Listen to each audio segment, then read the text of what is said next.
Então, dando sequência aqui ao nosso assunto, eu preparei um esqueminha aqui para vocês, que ajuda a entender um pouquinho as escolas que derivam desse modelo clássico que nós vamos aprender. Então, temos as principais escolas liberais aí do século XX aqui, então temos marginalistas e neoclássicos, né? Então, tem lá o Walras, Piaget, Marshall, Edward. Lembram que o Marshall e o Piaget vão ser professor do Keynes. Então, o Keynes, vocês vão ver que ele nasce desse pensamento liberal, só que depois ele vai se contrapor, né, a ele. Temos aqui a escola austríaca, né, onde os principais expoentes são o Mises e o Hayek. Tá? A escola austríaca é a escola liberal ali, bem radical mesmo, né?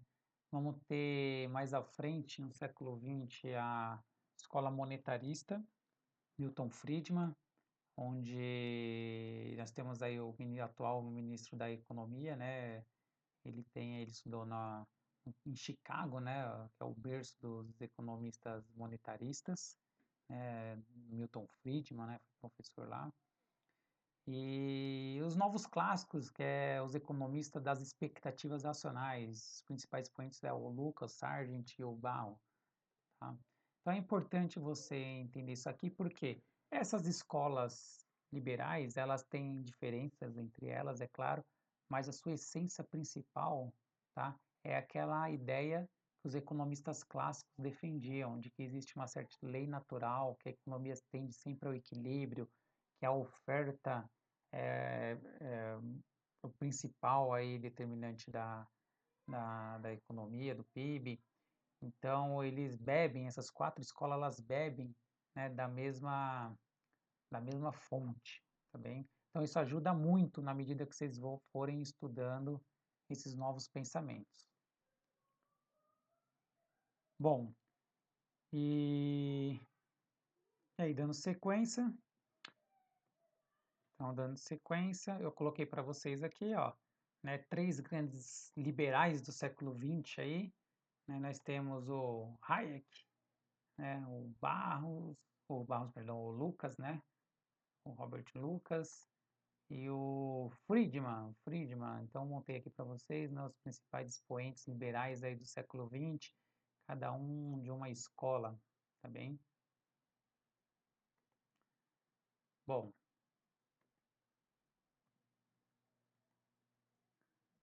bem, então vamos, vamos voltar aqui. Olha eu aqui novamente.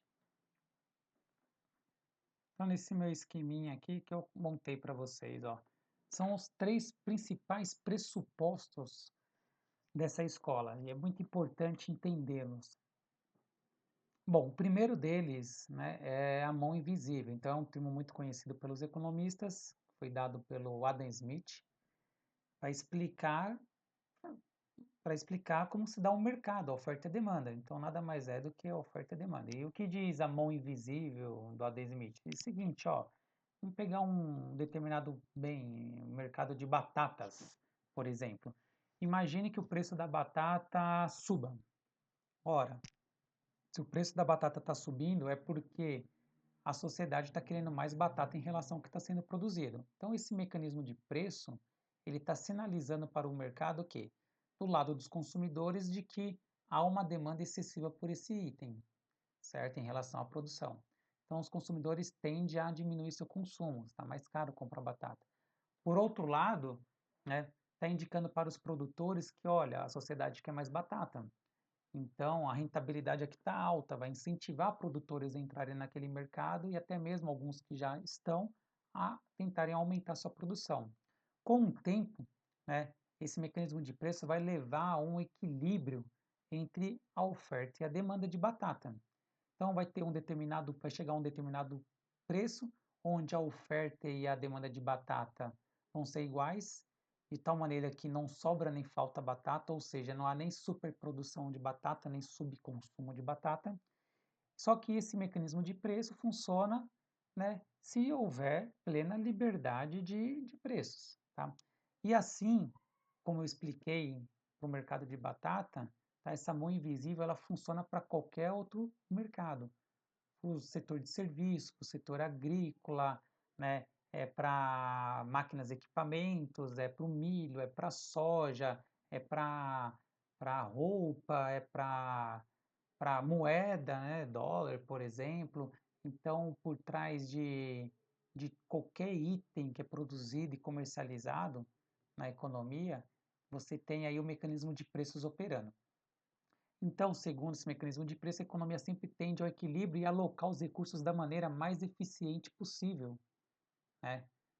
Tá? Porque ele está indicando onde tem que haver investimentos, aumentar os investimentos, onde deve reduzir, né? Então, ele leva à eficiência locativa, à otimização, tá? Só que para isso funcionar perfeitamente, tá? Você precisa de um outro pressuposto, precisa haver plena flexibilidade de preços, tá? Os preços não podem ser rígidos. Daí um termo importante, a gente falou de preços flexíveis, está falando da escola liberal, dos economistas, as escolas que derivam dela, tá? E por quê? Porque se os preços não forem plenamente flexíveis, você não consegue ter esse ajustamento automático, né? Pelo mecanismo de mercado, pela mão invisível. Então, um exemplo de preço que não é flexível é salário mínimo, que é muito dito aí pelos liberais. Para eles, isso aí gera uma distorção no mercado de trabalho. Por quê? Não é a oferta e demanda que está determinando simplesmente o salário a ser pago e recebido. Você tem, por lei, estipulado, né, que determinado trabalhador não pode receber menos que aquele salário estipulado por lei, tá? Então, não é oferta e demanda determinando isso daí. Então, para os economistas clássicos, isso vai gerar entrave nesse mecanismo de preço e, em última instância, vai gerar distorções econômicas e vai trazer problemas maiores. Então, na medida que você quer defender o trabalhador, no final das contas, você vai estar prejudicando o sistema econômico e esse trabalhador, tá? Você pode ter, por exemplo, eu estou num momento de crise econômica fortíssima, e só que a universidade não pode diminuir o meu salário, certo? Nem demitir eu e contratar um trabalhador por um salário menor para a mesma função. Então, isso é uma certa rigidez de preço que há. Então, o mecanismo de preço não funciona perfeitamente aí.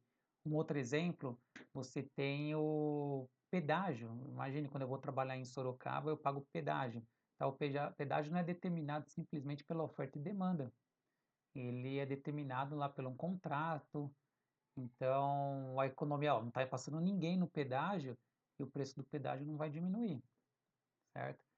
Então, não tem flexibilidade. Ou, por exemplo, isso acontece muito o quê também? Quando tem alguma intervenção do Estado, né, por meio de lei, alguma regulação, setores que têm oligopólios e monopólios, porque eles têm poder de poder sobre o preço, a demanda é inelástica.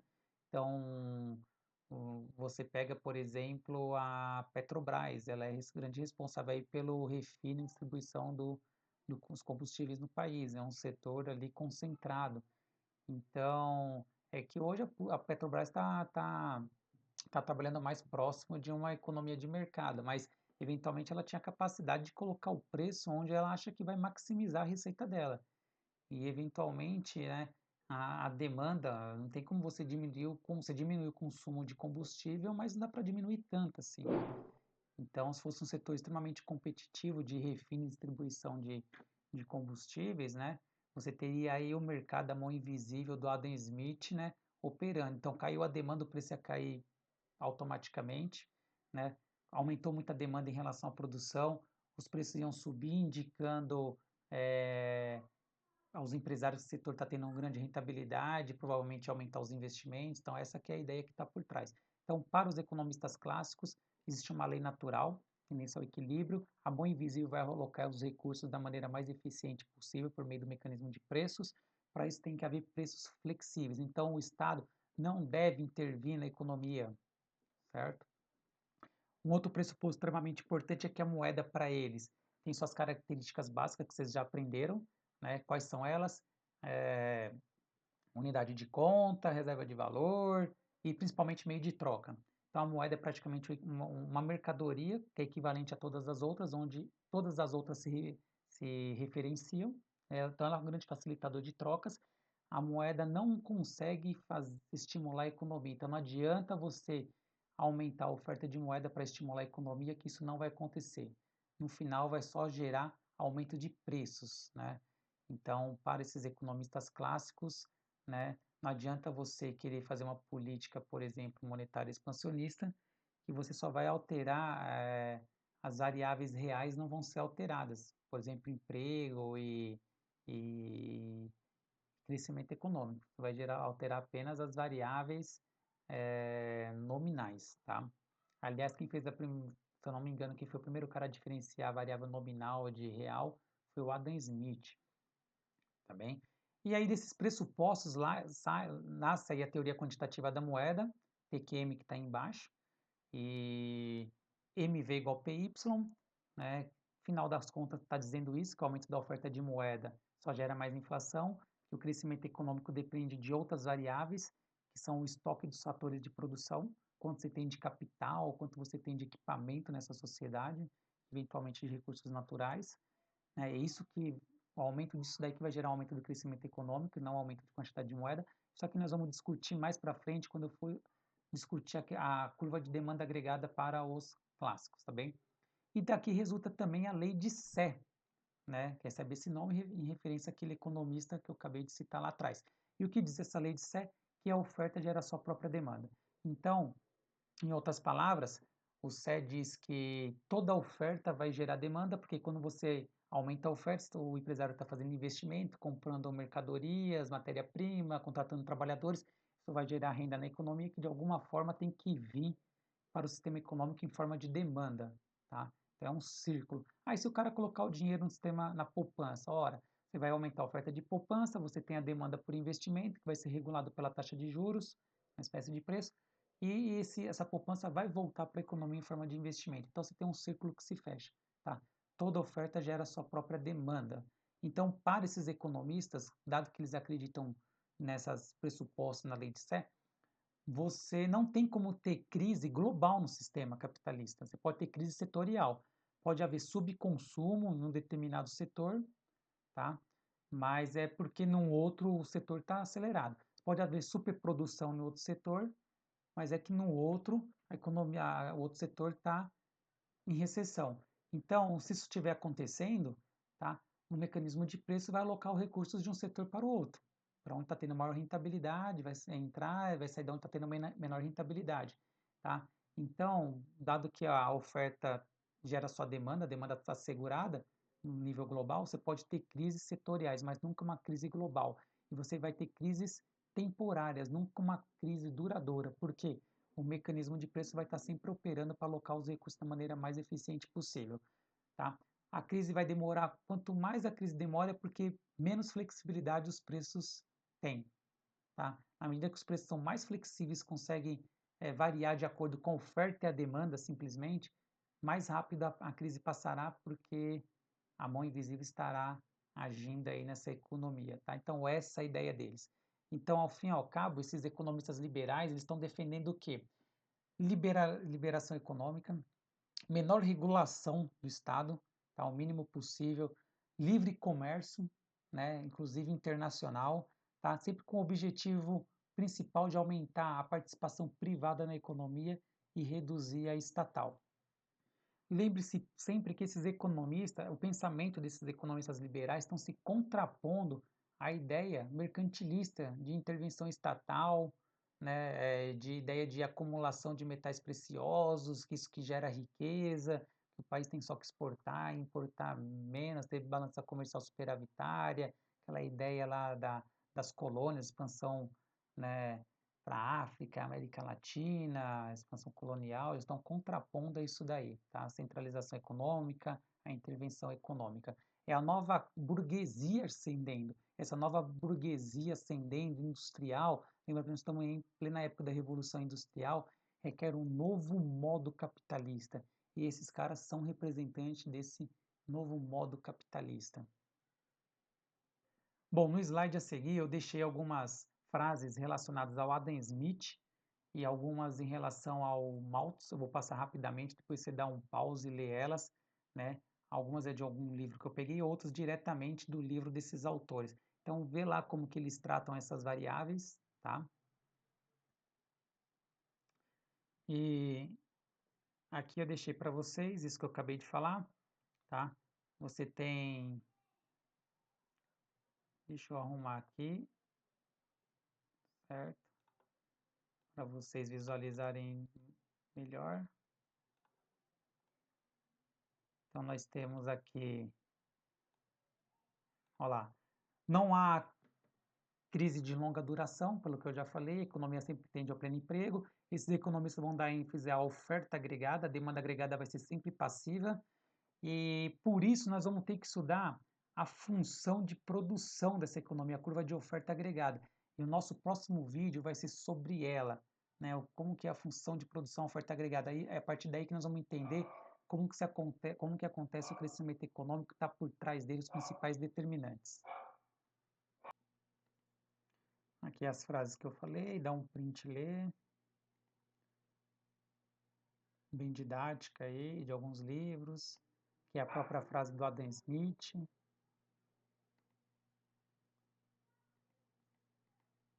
Aqui do Sé, são frases da própria obra dele, dá uma olhada como ele trata a questão da oferta gera sua própria demanda.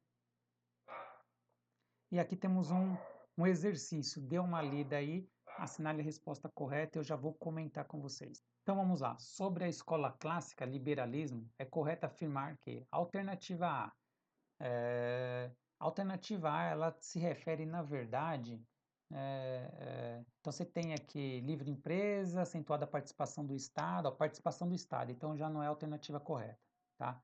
Benefícios sociais, tá? O Estado tem que desenvolver produção de bens e serviços sociais, controlar o ciclo econômico, ou seja, intervir fazendo política econômica. Então, nada disso é o que a escola clássica defende, apenas a livre empresa. Tá? Na verdade, a alternativa A está se referindo a um pensamento social-democrata que surge ali nos anos 30, na Grande Depressão, né, e depois ganha força aí pós-Segunda Guerra Mundial, anos 50, anos 60, tá bem? Qual que é a ideia? O sistema de mercado é a maneira mais eficiente para alocar recursos, gerar produção de bens e serviços, né, riqueza para uma sociedade, porém, ele gera desigualdades sociais, o Estado tem que entrar, né, minimizando isso daí por políticas sociais distributivas, ok?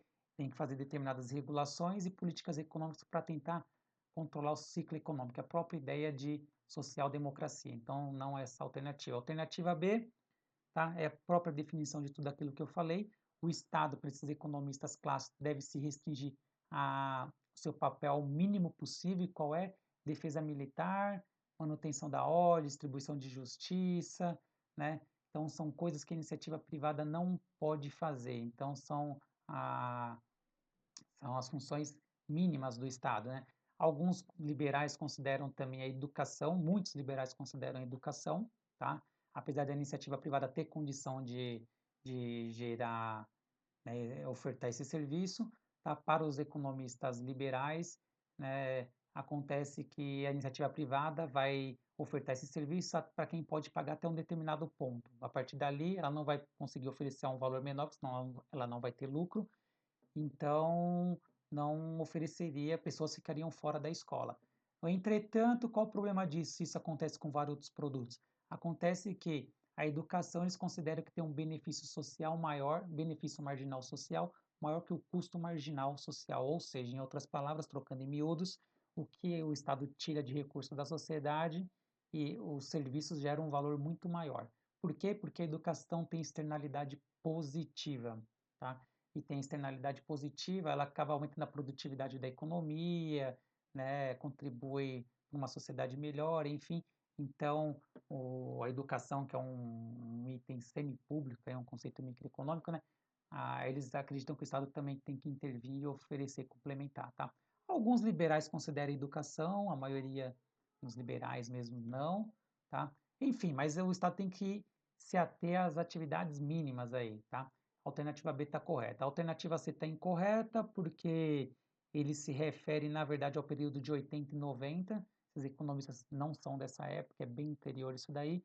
A alternativa C está se referindo, na verdade, a, A escola novo clássica das expectativas racionais que vem surgindo aí nos anos 80 e 90, uma retomada do liberalismo clássico lá com umas pequenas diferen algumas diferenças aí, tá, que vem a partir de uma crise fiscal dos anos 80 por conta do choque do petróleo que teve lá nos anos 70, então o mundo entra aí num período de estagflação, então eles dão uma resposta a isso daí, novas teorias, então é a escola novo-clássica, né.